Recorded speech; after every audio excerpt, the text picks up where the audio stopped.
Maamong mga mata. Maganda. Payat pero sexy.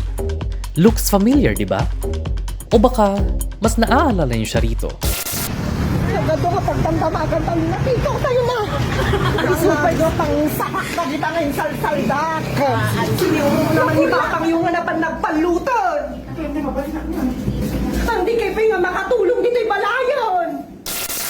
Well, wonder no more dahil narito na ang Ilocano kabataan na pak sa pagpapatawa sa social media. Naimbag nga aldaw kada kayo amin La Union, Caruba. Siak ni Mikey Nares, also known as Inang Guriang. I am the Ilocano Mothering. Kilala si Inang Guriang sa mga nakatutuwang content sa social media kung saan ini-impersonate nito ang isang Ilocanang ina. Nagsimula lang ito bilang habit nilang magbabarkada pagkatapos ng kanilang klase. Pero dahil likas na nakakaaliw at relatable, pumatok ito sa mga netizens. Isa sa mga unique sa video si Inang Guriang ay ang paggamit niya ng Ilocanong lengguwahe. Ang tata, amok nga, dagiti ubing kat, ti amu dalangan kat nga English, Tagalog. Nagmayat nga isali iti video, ti pinagusar iti sarili tayo nga lengguwahe akas Ilocano. Diba? To spread love, kindness po towards our people, the people here in our community po. But wait, sino nga ba si Inang Guriang sa likod ng kanyang videos? My life has not always been happy po. I face discrimination po.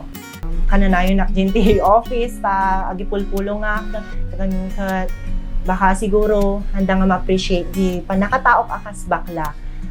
That doesn't stop me dreaming. Nakaranas man ng dagok sa buhay, di pa rin nito napigilan ang pamumukadkad ng pakpak ni Mikey.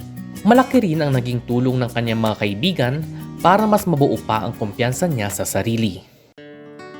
Sa paglaki ni Mikey, naging malapit sa puso niya ang kabataan, kaya naman isa siyang sangguniang kabataan kagawad ngayon sa Barangay Bitalag.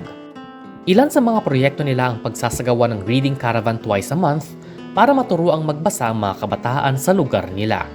Isa rin sa mga proyekto nila ang magazine na Samtoy o sa Umiditoy, ang kauna-unahang magazine ng Barangay Bitalag.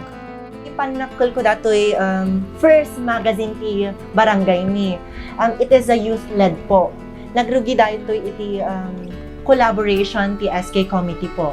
Dato'y kat hanlang nga nag-represent iti Barangay ni. It represents the whole essence of or how we serve our community po. Malaki ang nagiging kontribusyon ng Samtoy upang mas mapalawig pa ang pagbibigay ng impormasyon sa komunidad nila.